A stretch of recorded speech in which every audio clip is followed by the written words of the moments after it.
Sí, doctor. Muy bien.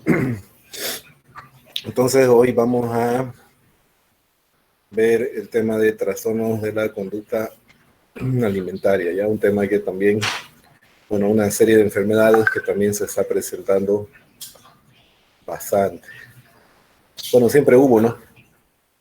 Pero por alguna razón están ahora manifestándose más. Trastornos de la conducta alimentaria. Bueno, los trastornos de la conducta alimentaria entonces reflejan un impulso y una conducta de alimentación disfuncionales, ¿no es cierto? Quiere decir que son anormales, ¿no? Vuelvo a repetir, reflejan un impulso y una conducta de alimentación disfuncionales que pueden afectar a personas de cualquier edad. Si bien la mayoría se ve en un grupo etario específico, pero puede estar presente a cualquier edad, ¿ya? Clásicamente esos trastornos de la conducta alimentaria se clasifican en la PICA, la conocida PICA, anorexia nerviosa, la bulimia nerviosa y los trastornos atípicos de la alimentación como la vigorexia y ortorexia. Hay más evidentemente, ¿no? Pero clásicamente según el CIE-10 y el DSM-5, que más o menos son parecidos, los clasifican en esos 4 trastornos en la conducta alimentaria. ¿Ya? Y esos son los que vamos a ver ahora. Como ya les decía, los trastornos de la conducta alimentaria pertenecen a un grupo grande de enfermedades que son trastornos del control de impulso, se llaman, ¿ya? Dentro de ellas también se incluye la adicción al juego o ludopatía, que se llama, o gambling, llaman algunos, ¿no? Que representa el 1 a 4% de esos trastornos de la expulsión, ¿no? Y el resto ya corresponde a los trastornos alimentarios. Como ven, la anorexia nerviosa entonces corresponde del 0,5 a 1%, la bulimia nerviosa tiene mayor prevalencia, del 2 al 4%. También está descrito el trastorno por atracón, ¿no? Que generalmente más o menos el 30% de las personas que tienen obesidad mórbida padecen, ¿no?, de este trastorno del atracón. Y la obesidad, que solo miren, el 30% de la población en Estados Unidos tienen obesidad, ¿no? Pero hablando de la obesidad mórbida, ¿no? Y que de hecho la obesidad es una pandemia porque está presente en todo el mundo, ¿no? Igual que el coronavirus, ¿no? Al coronavirus se le denominó pandemia porque estaba presente en todos los países, ¿no? En todo el mundo. Y la obesidad lo mismo. No hay país donde no haya obesos, ¿no? Por eso ya es considerada una pandemia, ¿no? Pero obviamente esa pandemia es como que infradiagnosticada, digamos, ¿no? Se conoce muy, muy por debajo, ¿no? Pero para que vean la importancia, digamos, de los trastornos de la conducta alimentaria.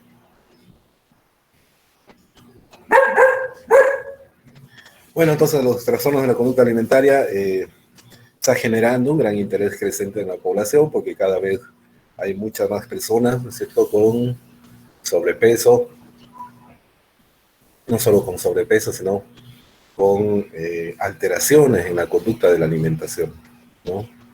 Esto causa perplejidad y asombro y también desconocimiento de los investigadores porque no es una enfermedad netamente orgánica, ¿no? Por eso está incluida dentro de psiquiatría y de los trastornos mentales, porque si bien la repercusión orgánica puede llegar a ser fatal, digamos, ¿no?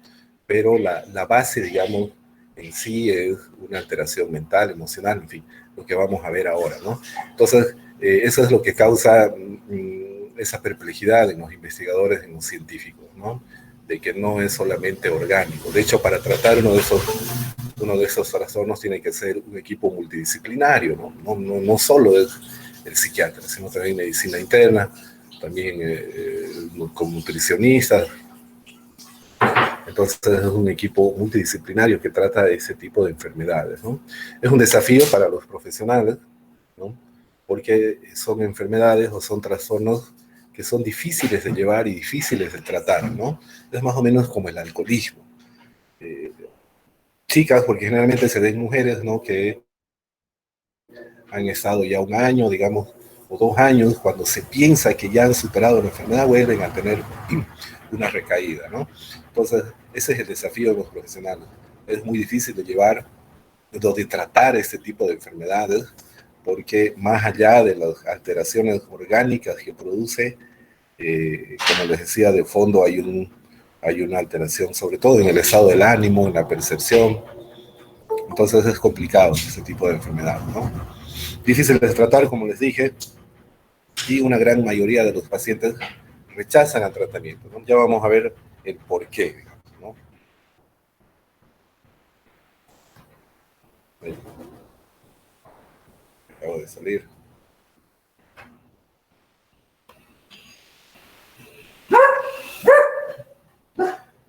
Bueno, esa es la clasificación, entonces, ¿no? Como les decía,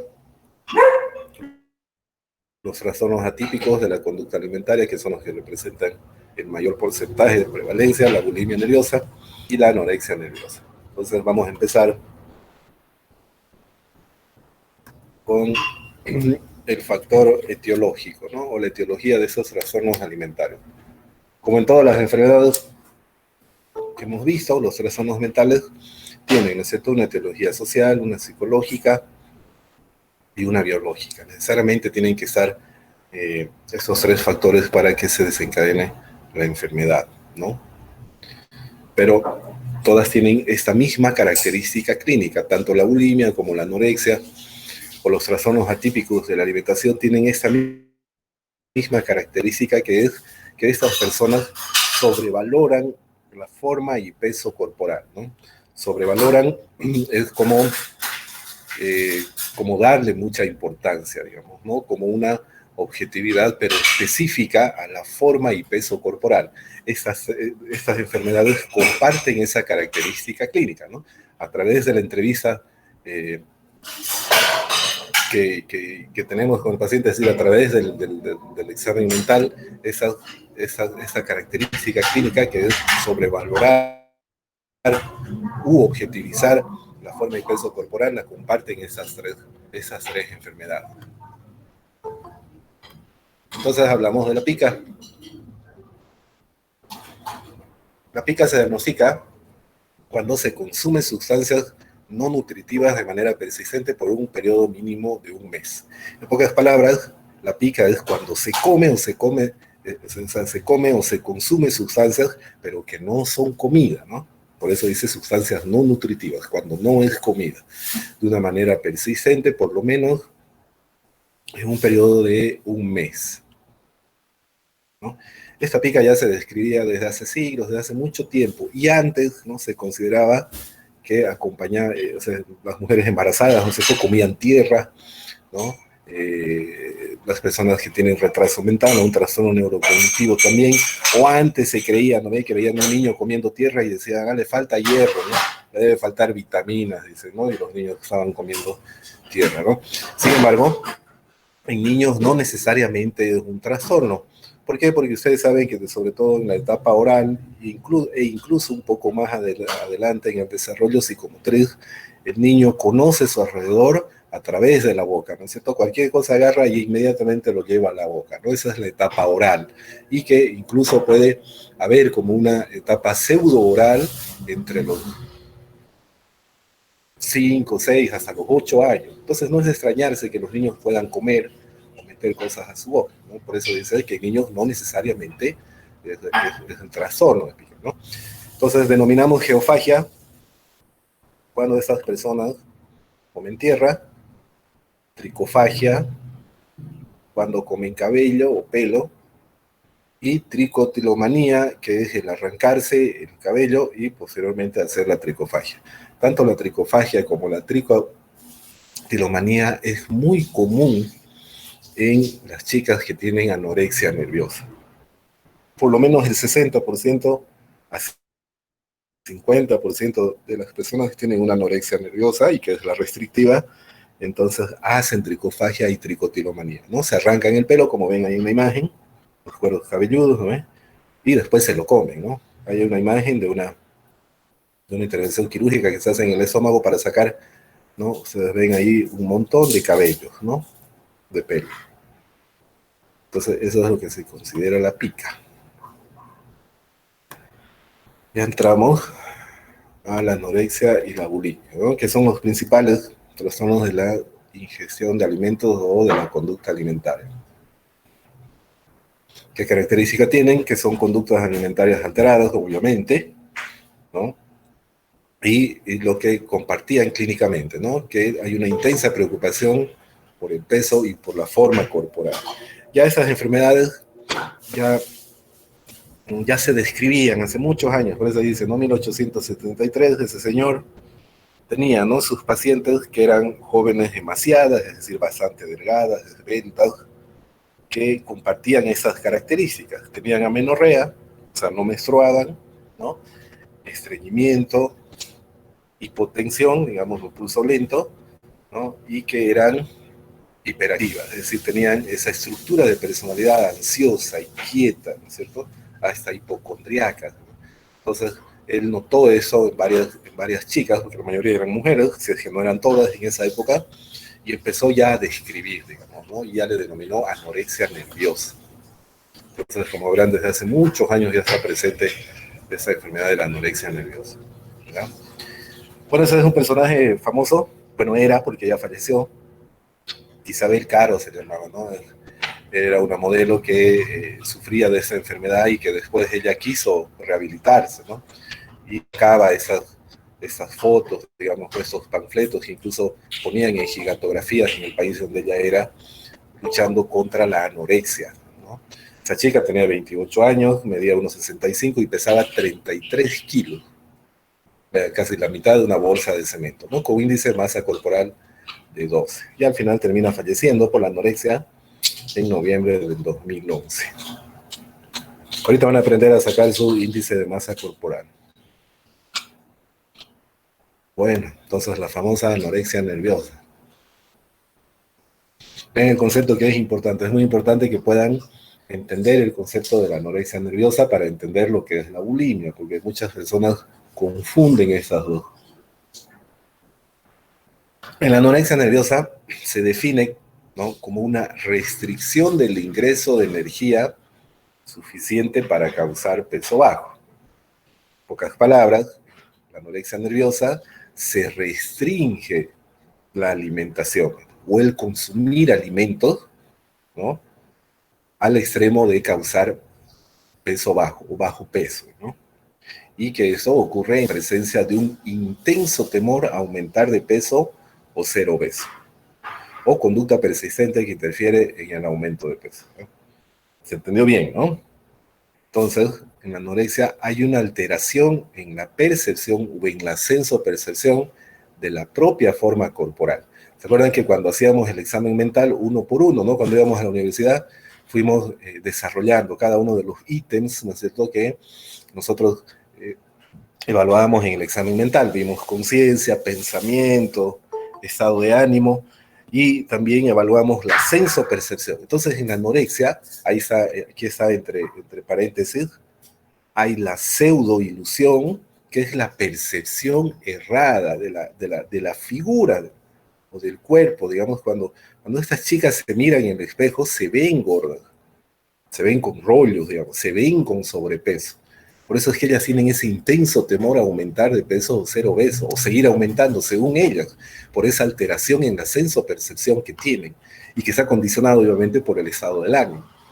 Entonces, esa alteración en la anorexia nosotros le denominamos pseudoilusión. Bueno, ahí dice suedo, no está mal escrito, pero es pseudoilusión. Ellas siempre se van a ver con un sobrepeso, a pesar de que todo el mundo le dice, pero estás extremadamente flaca, ¿cómo decís que estás gorda? Pero sin embargo, ellas tienen esa alteración, esa pseudoilusión o percepción errada cuando se ven en el espejo. Y que no solo se ve en la anorexia, digamos, ¿no? Por ejemplo, en el trastorno disfórmico corporal, mi nariz puede ser una belleza, digamos, ¿no? Puede ser de actor de cine, pero yo al verme al espejo la puedo ver grande y me opero una, dos, tres veces, ¿no? Puede pasar también con las manos, en fin, con los pechos, con el abdomen, ¿no? Pero en la anorexia nerviosa específicamente de la figura corporal. Entonces, en la anorexia nerviosa, en la anorexia tenemos dos tipos, ¿no? Tenemos el restrictivo, que tiene que estar presente en los últimos 3 meses, o sea, para yo poder diagnosticarlo o poder diferenciar de la otra anorexia. Durante esos 3 meses, la pérdida de peso se logra con dieta, ¿no? Ellos tienen una serie de técnicas para consumir, por así decir, algunos alimentos, pero de una forma bastante restrictiva. Por eso es restrictivo. Muchas, por ejemplo, se preparan una sopa o cualquier comida y agarran un pedazo de algodón y meten a la sopa, ¿no? Meten al plato y ese mismo algodón lo meten después a su boca. Y están todo el día con ese algodón. Otras hacen lo mismo, solo que en vez de algodón, hielo, ¿no? Comen hielo durante todo el día, cuando les da hambre se meten pedazos de hielo, o esos cubitos de hielo los trituran, ¿no es cierto? Y también están todo el día comiendo eso. Algunas otras cortan las zanahorias en rodajas y la misma zanahoria la mantienen también en el cachete o bajo su lengua y están con eso todo el día. Después lo botan, obviamente, no lo comen. Lo mismo hacen con el pan, ¿no? Y hay otros casos peores en los que hay un ayuno total y aparte de tener es decir, de meter algodón, ¿no es cierto?, de comer hielo, hacen ejercicio excesivo. Entonces, por eso que hay esta disminución de peso, pero terrible en estas chicas. Entonces, ese es el restrictivo, donde prácticamente, ¿por qué es restrictivo? Porque restringen su alimentación, casi al 100%, ¿no? Mientras que la anorexia por atracones, o purgas, que le llaman a algunos, tiene que estar presente, igual los últimos 3 meses, pero esa se caracteriza en que ellas no comen, ¿no? Durante 2, 3 días no comen, pero después tienen como un ataque, digamos, de hambre, ¿no? Una crisis de hambre donde comen y después ellas se inducen al vómito, ¿no? El vómito autoinducido, o pueden consumir grandes cantidades de laxantes, diuréticos o enemas también, ¿ya? Entonces, esos son los dos tipos de anorexia, el restrictivo y el por atracones, ¿no? En el restrictivo hay si bien hay un consumo mínimo de alguna sustancia alimentaria, digamos, ¿no? Mientras que en el atracones no hay, pero cada cierto tiempo, cuando ya no aguantan, digamos, el hambre, entonces ellas tienen un atracón y después se inducen al vómito, ¿no? Generalmente es al vómito. Y de hecho a veces lo hacen peor, porque aparte de inducirse al vómito, toman laxantes, ¿no? Entonces esos dos son los tipos de anorexia que hay. ¿Cómo determinamos eso? A través de la entrevista, obviamente, se le pregunta, ¿no? Hay una, no sé si conocen, eso es muy peligroso. En internet hay 2 páginas. Mía se llama una y la otra se llama Ana, ¿no? Donde les enseñan a las chicas, por ejemplo, a ocultar la comida, les enseñan esto del algodón, a comer hielo y una serie de técnicas, digamos, de anoréxicas ya de hace años, ¿no? Que enseñan en esas páginas de internet o de sites, digamos, a las chicas que, es decir, inician a las nuevas chicas y les enseñan como les decía, cómo ocultar comida o cómo hacer para cada vez restringir más su alimentación.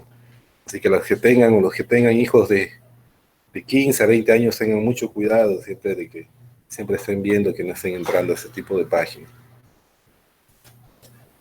Entonces, la anorexia nerviosa, hay una prevalencia de 0,5 a 1% de la población general. Como ven ahí, el 90% de los pacientes son mujeres, son del sexo femenino, mientras que en los hombres, pues hay 10 por 1, hay 9 por 1, ¿no? Cada 9 mujeres con anorexia va a haber un hombre, ¿no? Entonces es un terreno netamente femenino.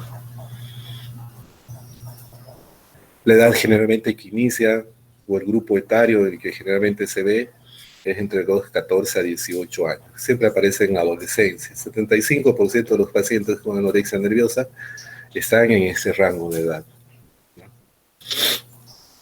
Bueno, predominantemente en la raza blanca y hay un nivel socioeconómico elevado, ¿no? En países industrializados se ve bastante esa enfermedad. Sobre todo chicas que están en el modelaje, que son bailarinos, actrices, gimnastas, patinaje sobre hielo, en fin. Dentro de la anorexia nerviosa. Bueno, entonces, ¿qué características tiene esta enfermedad? Ya saben, ¿no? La permanente búsqueda para bajar el peso. Por más que estén flacas, extremadamente delgadas, ¿no? Ellas van a continuar buscando el peso, disminuir el peso, ¿no?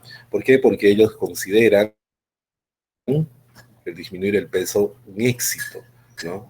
Es tanto el trastorno mental que ellas, es decir, es una tarea que tienen para cumplir, es su misión, ¿no? Claro, ellas no lo ven como un problema. Por ende, no hay ninguna motivación para cambiar, sino incluso cada vez son más radicales. Otra característica que tienen la anorexia nerviosa es de que muchas de esas chicas tienen rasgos límites de personalidad. Entonces, no, aparte de la anorexia, pueden tener también conductas autolíticas, como cortarse las muñecas, la parte interna de los muslos o el abdomen para que los demás no vean. Entonces ellos no consideran a la anorexia como un problema. Más bien es como un reto para ella.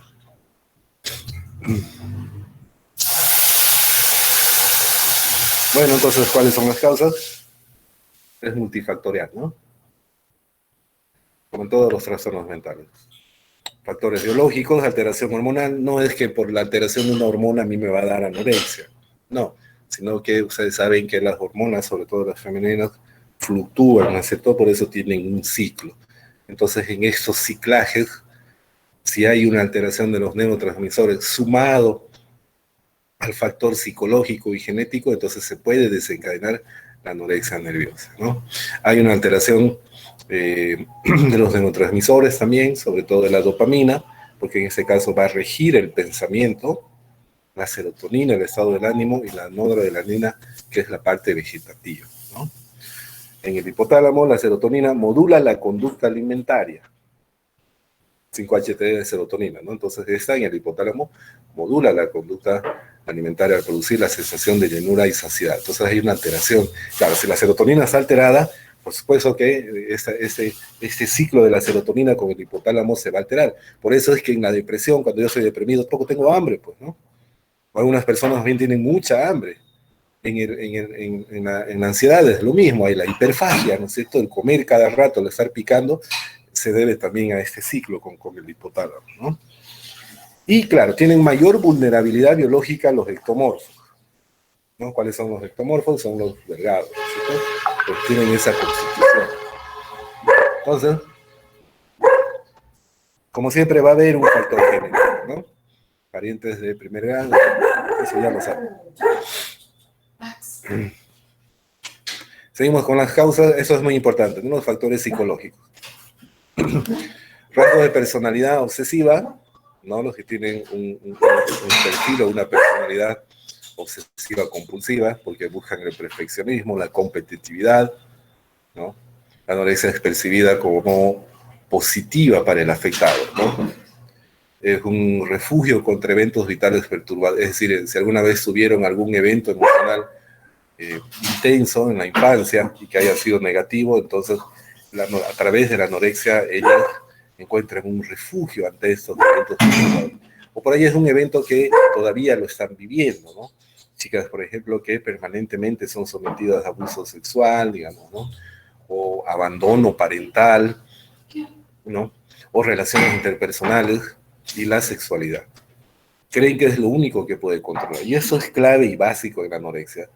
Las chicas que tienen anorexia, su mundo, es decir, su vivencia es un desastre para ellas. Y ellas consideran que lo único que pueden controlar es la ingesta alimentaria.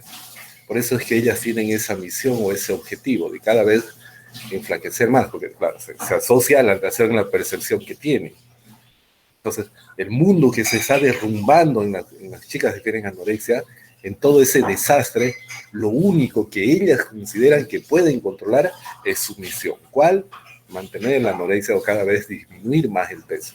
Eso es clave poder determinar, y eso es clave, por ejemplo, dentro del tratamiento psicoterapéutico, que ellas puedan entender, ¿verdad?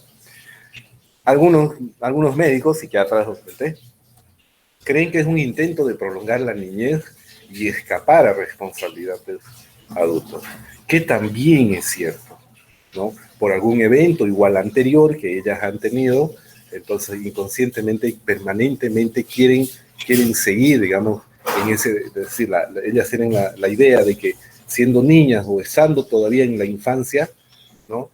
Se las va a proteger, digamos, al evento en el que han sido ellas expuestas. Entonces, por eso creen que algunos es un intento de prolongar la niñez y escapar a responsabilidades adultas, porque no pueden, obviamente, ¿no?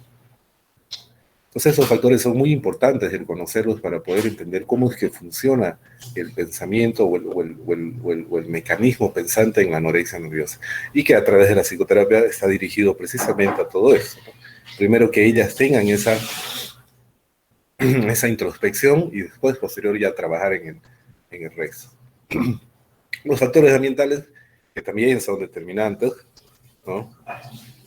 Por ahí dicen algunos, presión académica excesiva, burlas en la infancia, ¿no? En relación a su apariencia, en el bullying, sobre todo las niñas, las chiquitas que tienen sobrepeso, abuso sexual también. Recuérdense de que es un refugio para ellas contra eventos vitales perturbadores. Entonces ese evento puede ser un abuso sexual, puede ser el bullying, ¿no? Conflictos familiares como divorcio de los padres, discusiones frecuentes, chicas que están sometidas a violencia psicológica, física por parte de los padres, porque como ellas no pueden controlar eso, sí pueden controlar su anorexia, su ingesta, ¿no? Entonces es como un motivo para ellas. Más bien, eso les alienta a ellas a seguir adelante. Disfunción familiar, obviamente, padres ausentes, ¿no? Madres que compiten con hijas, aunque no crean, también hay bastante, se ve bastante eso. Entonces todo eso, como claro, tienen que estar presentes estos tres factores, ¿no? No es que solo uno, ¿no? Entonces tienen que estar presentes los tres factores para que se desencadenen. Y saben que ahí es muy curioso porque de todas las pacientes, por ejemplo, que yo he visto con, no solo con anorexia, sino con bulimia, yo me animaría a decir que el 80% de las madres también han tenido algún problema, ¿no? Por más que haya sido de un corto periodo. Y claro, dentro de los factores ambientales está pues el cultural, ¿no es cierto? Que son los ideales de belleza, ¿no? Ahora, las modelos, las actrices, eso son, es decir, el modelo de belleza es lo que ustedes están viendo en pantalla, ¿no? Esos son los famosos modelos de Victoria's Secret, ¿no? Y como ven, todas son delgadas, esbeltas, ¿no? Entonces, ese es el ideal de belleza que se tiene ahora, en nuestra época, en la que estamos viviendo. Pero antes, hace muchos años atrás, por el año 1500, ¿no? En ese cuadro, en el primero a la izquierda, es la Venus Anadiómena, ¿no? Vean cómo las pintaban, cuál era el ideal de belleza que se tenía de las mujeres, ¿no? Mujeres que si bien no están con sobrepeso, pero tampoco están pues, en una delgadez extrema, ¿no? Entonces las mujeres que eran así se consideraban, es decir, ese era el ideal de belleza, ¿no? Porque se consideraba una mujer fuerte, ¿no? Igual, el nacimiento de Venus, vean, en 1800, igual. Ese era el ideal de belleza que se tenía antes, ¿no? De una mujer imponente, robusta, digamos, ¿no? E incluso hasta el siglo XX, hasta esa señorita Marilyn Monroe, que era un sex symbol terrible en los años 50 y 60, también, ¿no? Como la ven, ella no era delgada, no era una mujer robusta, con caracteres femeninas, más bien que se denotaba más, ¿no? Las caderas, los pechos, los hombros, las piernas. Entonces, antes los ideales de belleza era una mujer robusta, porque denotaba salud, ¿no? No estoy hablando de sobrepeso, sino las imágenes que ustedes están viendo, ¿no? Y que creo que debería ser el correcto, ¿cierto? Y no esas mujeres que tienen una extrema delgadez. Entonces, para que vean cómo el factor ambiental o cultural también influye bastante, ¿no? Todas las chicas quieren ser como estas ahora, ¿no? Absolutamente todas quieren ser, se operan, restringen su alimentación, ¿no? Viven en el gimnasio, no es tampoco así. Sin embargo, antes el ideal de belleza era ese. Ya quedará a criterio de ustedes cuál será el ideal de belleza, ¿no? O esta, o esta. Yo me pregunto qué pasaría si en vez de que las modelos sean como estas que están viendo, volveríamos a esto. Todas las, todas las chicas entonces quisieran ser como Marilyn o como están en estos cuadros, ¿no? Pero bueno, es la época que nos tocó vivir. Bueno, ahora entramos al índice de masa corporal. Claro, para yo poder diagnosticar también la anorexia nerviosa, no necesariamente es a través de la clínica, ¿no? No solo por la entrevista que yo voy a tener con la paciente, sino tengo que sacar el índice de masa corporal. Entonces, estos son los parámetros del índice de masa corporal según la OMS, y este es el que se rige, ¿no? Cualquier paciente que yo tengo la hipótesis diagnóstica de una anorexia, de una bulimia, por obligación tengo que sacar el índice de masa corporal y anotarlo, y posteriormente hacer un control, digamos, ¿no?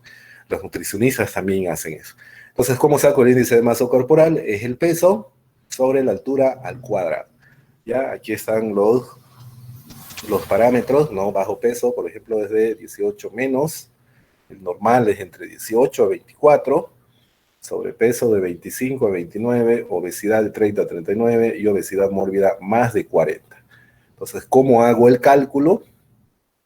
Entonces, su altura la multiplican 2 veces. Por ejemplo, yo mido 1,83, ¿no? 1,83 por 1,83 me va a dar un resultado, y ese resultado lo divido por mi peso, que es 98. A ver, yo lo voy a hacer aquí. Si quieren, hagan el de ustedes en unos 5 minutos. Ya, yo peso 1,83, entonces 1,83, perdón, mido 1,83 por 1,83. El resultado me da 3,34. ¿Ya? Entonces ahora voy a dividir peso 98 dividido por 3,34. Y a mi índice de masa corporal, a mí me dio 29,34. ¿No? Entonces yo soy en ese rango, vean, de entre 25 a 29. Es decir, estoy con sobrepeso, estoy casi yendo a la obesidad, ¿no? Pero no es que yo esté con sobrepeso, sino que mi masa muscular ha aumentado, entonces no es que esté con sobrepeso, ¿no? Entonces, a ver, les voy a dar unos 3 minutos para que puedan sacar ustedes su índice de masa corporal, porque en el examen va a entrar un cálculo de índice de masa corporal. Saquen su índice, pues, ¿no? Su altura, multiplíquenla 2 veces y después dividen su peso por el resultado de esa altura al cuadrado, ¿no?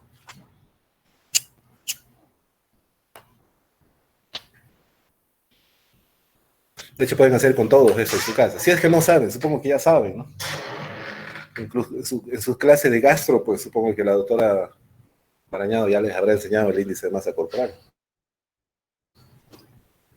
Entonces, después de haber tenido la entrevista, hacer el examen psicopatológico, ¿no? Con la paciente, yo la peso, le saco el índice de masa corporal y entonces ya tengo los criterios, ¿no?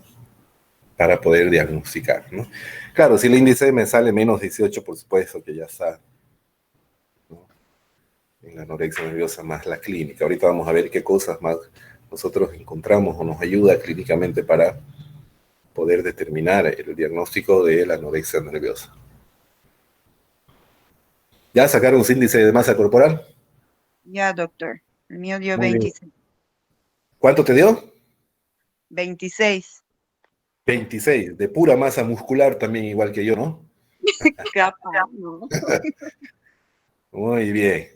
Entonces así practiquen con los de su casa para que sepan, ¿ya? Porque en el examen va a entrar algún cálculo del índice de masa corporal, asociado obviamente a algunas otras cosas clínicas que yo voy a poner, ¿no? Ahí había un ejemplo, ¿no? La altura 1,65 al cuadrado, es decir, multiplicado 2 veces sale 2,72, ¿no? El peso 59, entonces 59 dividido entre la altura ya calculada y el índice de masa corporal sale 21, ¿no? Muy bien, ya saben el índice de masa corporal. Bueno, ¿y qué complicaciones tiene la anorexia nerviosa, ¿no? Como ya saben, repercute, no es como la esquizofrenia, digamos, ¿no? Que la esquizofrenia netamente es un trastorno mental. Sí puede repercutir orgánicamente la esquizofrenia, sí, digamos, ¿no? Pero es más una cuestión mental, ¿no? Sin embargo, la anorexia repercute más en la parte orgánica. Si bien hay un sufrimiento emocional, que es la génesis de la anorexia nerviosa, pero la repercusión orgánica es terrible, ¿no? ¿Qué complicaciones hay? Daños a órganos, Claro, especialmente corazón, cerebro y riñones, ¿no? ¿Por qué esos tres órganos son los más afectados? Porque son los que mayor energía pues demandan, ¿no? De hecho, cuando uno entra en inanición, hay como un autocanibalismo, autofagia del organismo, ¿no es cierto? Personas que se han perdido durante meses en la selva o en algún lado, llegan extremadamente flacos, ¿no es cierto? Pero el corazón, el cerebro y el riñón todavía están funcionando, porque el organismo es tan sabio que empieza a sacar las proteínas, ¿no es cierto? Y la grasa primero del músculo, ¿no? De los tendones, en fin. Y lo último que se va a autoconsumir son esos tres órganos, porque esos tres órganos son vitales pues, para la sobrevivencia. Entonces la complicación va a ser en esos tres órganos en la anorexia, ¿no? Claro, va a haber caída en la presión sanguínea, es decir, va a haber hipotensión, por eso es que se desmayan a cada rato, son extremadamente débiles, ¿no? El pulso y el ritmo respiratorio también. También hay patologías dentales, van perdiendo el esmalte de los dientes, entonces empiezan a carearse, ¿no es cierto? Se vuelven amarillos, ¿no? Los cabellos y las uñas se vuelven quebradizas, ¿por qué? Porque están compuestos por proteínas, ustedes saben, entonces si no se consume proteínas, la queratina, ¿no es cierto? Tanto del pelo como de la uña, también se va a ir debilitando, entonces se van a quebrar constantemente. Tienen una sensibilidad al frío extrema, tienen una temperatura del cuerpo extremadamente baja. ¿Por qué? Porque como no tienen grasa, ustedes saben que aparte de ser aislante, la grasa también es protectora contra el frío, ¿no? Entonces, por eso es que tienen esta sensibilidad contra el frío, ¿no? Y algo interesante es que a ellas les sale lánugo, ¿no? El lánugo es eso, como ese pelo, ¿no es cierto?, que tienen los bebés al nacer, ¿no? Y a estas chicas les sale por toda la región cervical, ¿no? Desde la nuca hasta la mitad de la espalda empiezan a desarrollar ese lánugo como si fueran fetos. Entonces, aparte del examen psicopatológico o el examen mental que yo le voy a hacer a la chica, en presencia de la enfermera, obviamente, o en presencia de la mamá, le voy a decir, ¿no? Que se descubra la espalda, ¿no? Le voy a mirar los dientes, no voy a palpar su pelo, ¿no? Porque hay pérdida de cabello, muchas pueden tener alopecia, ¿no? O pueden hacer la tricotilomanía, que ya saben que es arrancarse el pelo. Si es que yo veo que se arranca el pelo, entonces tengo que preguntarle, ¿no? Cuando estás muy nerviosa o ansiosa, no comes tu pelo, no empezás a morderlo. Si yo tengo la sospecha, la mandaré pues, ¿no? A medicina interna o al gastro para que le hagan una ecografía. Cuidado, tenga un bollo es decir, o pelo en el estómago, ¿no? Tienen amenorrea, es decir, pierden el ciclo menstrual, porque ustedes saben que las hormonas se sintetizan a partir ¿qué? Del tejido adiposo, ¿cierto? De la grasa. Entonces, si no hay grasa, obviamente los que no van a tener ciclo. Y hay una hipotrofia mamaria, es decir, las glándulas mamarias también van disminuyendo su tamaño, su consistencia, porque como ustedes saben, las glándulas mamarias que son grasa pues también, ¿no? La osteoporosis también, ¿no? Y bueno, esas son las repercusiones orgánicas, ¿no? Que hay más, obviamente, y podemos ahondar mucho más, por supuesto, ¿no? Dentro del estado del ánimo, entonces, hay irritabilidad, insomnio, humor deprimido, es decir, se va acompañado de un trastorno depresivo mayor, eso les genera aislamiento social, ¿no? Puede haber abuso de alcohol y drogas porque es un escape a su realidad, ¿no? Y por último tienen muertes por complicaciones clínicas, ¿no? Pueden tener un paro cardiorrespiratorio. Yo me acuerdo cuando hacía residencia en el Centro de Salud Mental de Santa Cruz, entró una chica con anorexia y a las 2 semanas simplemente tuvo un paro y lastimosamente falleció. Y muchas también acuden al suicidio, ¿no? Por la comorbilidad que hay con el trastorno depresivo mayor. No está la anorexia solita, digamos. No hay anoréxica feliz, imposible. La realidad de la anorexia nerviosa, entonces vean cómo las chicas llegan a tal extremo. Y aún así, como se ven en la imagen, ellas se ven en el espejo y aún se ven con sobrepeso. Es decir, ellas se perciben gordas, a pesar de ser unos esqueletos andantes. Esa es otra modelo muy famosa. Si no me equivoco, era brasilera o portuguesa, creo, esta chica. ¿Cómo la ven? Cuando no tenía todavía la anorexia, una mujer muy simpática.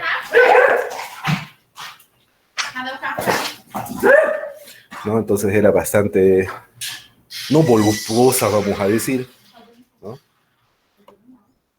pero después ella enferma de la anorexia nerviosa, fallece también en 2006 con 21 años, vean, ¿no? Medía 1,72, pesaba 40 kilos y con un índice de 13, ¿no? Acuérdense, el mínimo del índice de masa corporal es 18. Y esta chica llegó a los 13, falleciendo a los 13. Una pena, ¿no? Víctima de la anorexia nerviosa. Y más imágenes de la anorexia. Claro, ustedes pueden entrar en Google y encuentran, pero montonera de imágenes, historias de la anorexia. Trastorno mental terrible. Bueno, todos los trastornos mentales son terribles, ¿no? Bueno, eso era anorexia nerviosa. Entramos a la bulimia. Bulimia. Nerviosa también. Ya. A diferencia de la anorexia, en la bulimia nerviosa, el peso es normal o más bien tiene sobrepeso, la bulimia. En la anorexia son flacas, ¿no? No hay anoréxica que no sea flaca, que no tenga un índice de masa corporal menos 18. No hay, no existe, ¿ya? Cuando hay estas conductas restrictivas en la alimentación, pero el peso es normal o tiene sobrepeso, entonces es la bulimia nerviosa y que tiene mayor prevalencia que la anorexia. Entonces son chicas normales, ustedes las ven normales, pero tienen ese trastorno de la conducta alimentaria. ¿En qué consiste? Consiste en episodios recurrentes de atracones, ¿no? Es decir, ellas relativamente llevan una vida normal, es decir, toman su desayuno, puede ser, o pueden intentar hacer su desayuno saludable, el almuerzo lo mismo, pero tienen sus episodios recurrentes de atracones porque también tienen esa alteración en la percepción de su cuerpo. Entonces, luego de tener el atracón, ya tienen esas conductas compensatorias inapropiadas que se llaman, ¿no? Porque les entran las ideas de culpa, ¿no? Se sienten culpables por haber comido, entonces igual se inducen al vómito, pueden usar laxantes, pueden usar diuréticos, dietas estrictas que les dura 5 o una semana, ¿no? Después de haber ido un fin de semana, haberle tirado un churrasco terrible, entonces dicen, el lunes voy a hacer dieta, dicen, ¿no? Las chicas, y van al gimnasio, pero esa dieta pues les dura 2, 3 días, máximo una semana, ¿no? Y después tienen su atracón y nuevamente repiten lo mismo. Ya el lunes empiezo nuevamente. Y así se la pasa, ¿no? Pero, claro, la alteración en este caso es eso, ¿no? Que después del atracón viene esa sensación de culpa, entonces se inducen al vómito, laxantes, diuréticos, ¿no? Dietas estrictas o ejercicios vigorosos le tiran, ¿no? Van al gimnasio mañana, tarde y noche, ¿no? Por la sensación de culpa que tienen, ¿no? Esos atracones por lo menos tienen que usar una vez por semana por lo menos 3 meses, yo para poder considerar, digamos, la bulimia nerviosa, ¿no? Entonces, como verán, la diferencia es de que en la anorexia, para que entiendan, son flacas en la anorexia, ¿ya? Y tienen estas conductas restrictivas en la alimentación, ¿no? Mientras que en la bulimia son normales o tienen un poco de sobrepeso, pero que periódicamente tienen esos atracones, ¿ya? Y que también se inducen al vómito, ¿ya? Claro, en la bulimia también tienen esa preocupación excesiva persistente de forma y peso corporal, ¿ya? La bulimia, entonces, como verán, la prevalencia es mayor, del 1 al 5% en las chicas. Igual, la mayor prevalencia también en el sexo femenino. Por cada 33 chicas con bulimia hay un hombre, ¿no? Claro, y lo curioso, ¿saben qué es? De que tanto en la anorexia como en la bulimia, los varones que tienen estas enfermedades tienen una orientación sexual diferente, ¿no? Interesante, ¿no? También en la adolescencia de 20 a 24 años, el 75% de los pacientes en ese rango de edad, lo mismo, raza blanca, nivel socioeconómico elevado, países industrializados. ¿Y por qué será eso? Porque por los ideales de belleza, ¿no? Por el impacto que hay, digamos, en las propagandas y en cómo se muestran las modelos o el ideal de belleza. Y lo mismo, modelos, bailarinas, actrices, gimnastas, exactamente lo mismo que la anorexia. O chicas normales también, ¿no? Chicas que estudian medicina también. Bueno, ¿qué características tiene la bulimia? Entonces son lo mismo, tentativas de controlar la forma y peso corporal, pero que alternan con atracones. ¿Ya? Claro, y ustedes se preguntarán, ¿en la anorexia tienen atracones? Tienen, acuérdense, la anorexia tiene dos tipos, la restrictiva, que es la que no comen, ¿no? Que son las que viven con el algodón en la boca, que esa es la restrictiva, y la anorexia en la cual hay atracones, ¿no? Pero que la diferencia con la bulimia es que en la anorexia ya están delgadas, su índice de masa corporal ya es patológico, ¿no? En la bulimia es lo mismo, solo que son chicas que se ven normal o que tienen sobrepeso. Algunas incluso tienen mayor culpa porque se consideran anoréxicas fracasadas. A ellas les gustaría ser anoréxicas, ¿no? Y malinterpretan problemas físicos, emocionales con sentirse gordas. Es decir, cualquier cosa que tienen, sea físico o o las despiden del trabajo, digamos, ellas dicen, claro, porque soy gorda, ¿no? Su cortejo termina con ellas, no, porque soy gorda, ¿no? Les dio coronavirus porque soy gorda. Es decir, todo atribuyen al estar con sobrepeso, una bulimia nerviosa. Ay, me volví a salir.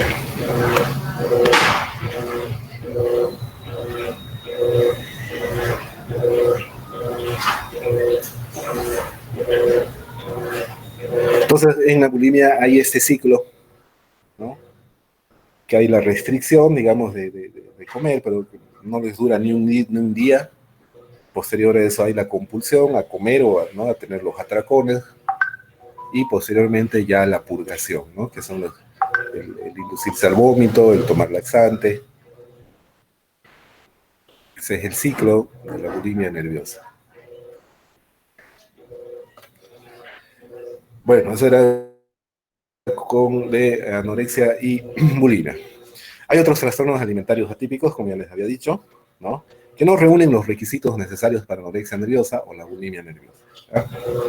Estos son los trastornos de la compulsión alimentaria o trastornos por atracón también. Que si bien hay atracones, pero no cumplen los otros criterios que hemos descrito tanto de la anorexia como de la bulimia. Por ejemplo, algunos de ellos son la vigorexia, ¿no? Ese trastorno que es la búsqueda constante de una mayor definición y volumen muscular. Este se ve mayormente en varones, ¿no? Son todos esos marombas que ven que parecen unos edificios, ¿no? Son todos aquellos que se inyectan el famoso estaноsolol o la testosterona, ¿no es cierto?, para tener un desarrollo muscular mucho más de lo normal, ¿no? También se ve en mujeres, ¿no? Para adquirir más masa muscular. Y la ortorexia también, que es la obsesión por las comidas saludables, ¿no? Todos esos que son veganos, ¿no? O incluso son estas personas tienen hasta una balanza electrónica, si los invitan a algún lado a almorzar, digamos, o van a almorzar a la calle, ellos llevan su balanza y pesan la comida, ¿no? Para no pasarse en las calorías. Entonces, esa también es la ortorexia y la vigorexia. Trastornos también de la compulsión alimentaria. Bueno, ¿cómo yo manejo un trastorno alimentario? De entrada ya les digo que es difícil, es complicado, ¿no? Se necesita un equipo multidisciplinario, ¿no? Obviamente el paciente incluye en el manejo y la familia. La familia también es componente fundamental. Bueno, como en cualquier enfermedad, ¿no? Entonces el psiquiatra obviamente tiene que estar el psiquiatra de por medio, en el tratamiento, psicología también para realizar la terapia cognitivo-conductual. Hay terapias cognitivos conductuales que son específicas para estos trastornos. Hay terapias, de hecho, la terapia cognitivo-conductual puede ser específica para ansiedad, para depresión, para esquizofrenia, para alcoholismo y también para trastornos de la conducta alimentaria. Un nutricionista es fundamental, ¿no? Medicina interna, obvio, también, para hacer una valoración del orgánico y para hacer el seguimiento, ¿no? Para conforme ella vaya ganando peso, acuérdense que hay un síndrome de que si yo soy anoréxico no puedo empezar a comer normalmente, ¿no? Entonces, terapeuta familiar para trabajar con la familia, un acompañante terapéutico para la paciente, en fin, cuidados de enfermería si es que se necesita la internación. Entonces, como verán, el manejo no es fácil, ¿no? Es bien complejo manejar un trastorno alimenticio, ¿no? Al menos aquí en Cobija es extremadamente difícil, porque para empezar no hay psicólogos que sepan hacer estas terapias, ¿no? Sí hay nutricionistas, sí hay medicina interna, pero la parte psicológica y de terapia es bastante complicado llevarlo, ¿no? Y bueno, el querer internar también, incluso en las clínicas privadas también tienen un poco de temor, ¿no? Por la extrema delgadez que tienen. Además que la familia es bastante conflictiva. Es terrible. Terrible es el manejo de los trastornos alimentarios. Pero se puede, evidentemente. Se puede, ¿no? Los objetivos del tratamiento, entonces, establecer una relación normal con los alimentos, ¿no? Llegar a esa introspección, como les decía, de estas chicas, ¿no? Promover hábitos saludables y reeducación alimentaria, eso será a través de psicología y la nutricionista, ¿no? Estrategias para mejorar el funcionamiento psicodinámico, la psicoterapia específica, poco a poco recuperación de peso y el psicofarmacológico, ¿no? Acuérdense que detrás de esos trastornos hay la comorbilidad, ¿no? Hay un trastorno depresivo por detrás, ¿no? No hay bulímica o anoréxica que esté feliz, porque si no, no fueran pues anoréxicas y bulímicas, ¿no? Entonces tienen sus trastornos depresivos, a veces tienen trastorno mixto depresivo ansioso, ¿no? Entonces, el objetivo será buscar el bienestar físico y mental, ¿no? En algunos casos tendré que usar un antipsicótico, es decir, si la alteración en la absenso-percepción, porque acuérdense que se ven al espejo y ellas se ven más, es decir, se ven con sobrepeso a pesar de no estarlo, tendré que usar un antipsicótico, una risperidona, una quetiapina. Entonces, dependiendo de la presentación clínica, yo veré qué psicofármacos usar. Algo que me limita a mí como psiquiatra va a ser el peso, ¿no? Y el estado orgánico en el que esté la paciente, ¿no? Si está pesando pues 33 como la chica de la diapositiva, no puedo darle pues un antidepresivo, no, bueno, antidepresivo sí, pero no puedo darle un antipsiquiótico, ¿no? O una benzodiazepina, un ansiolítico, porque la voy a fundir, pues, ¿no? Con cuarta parte va a dormir toda una semana. Entonces, por eso es que el manejo es un poco complicado. Yo tendré que esperar primero a que gane un poco de peso, si es que lo gana, para poder intervenir con los remedios, ¿no? Entonces, esos son los objetivos del tratamiento. Muy bien, eso es todo lo que tiene que ver la anorexia y la bulimia. ¿Tienen alguna pregunta del tema?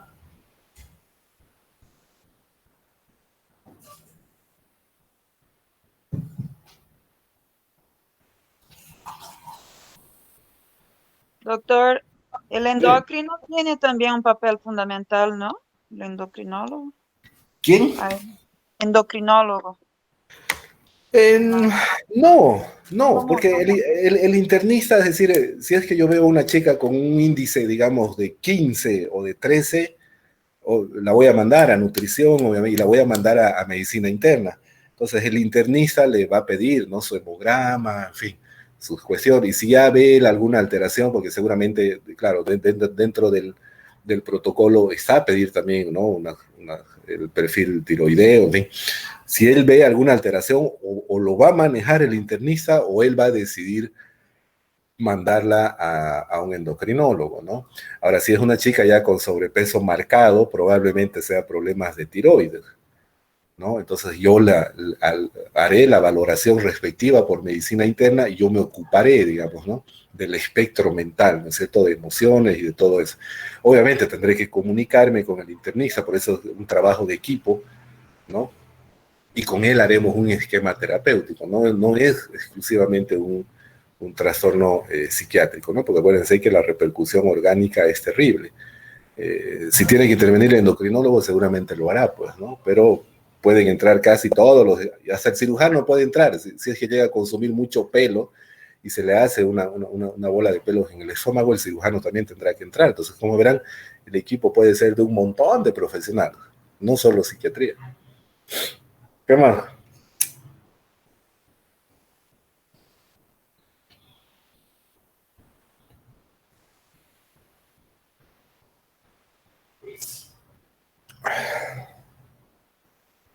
Bueno, espero que hayan entendido. Entonces, hemos visto anorexia, digo, trastornos de la conducta alimentaria.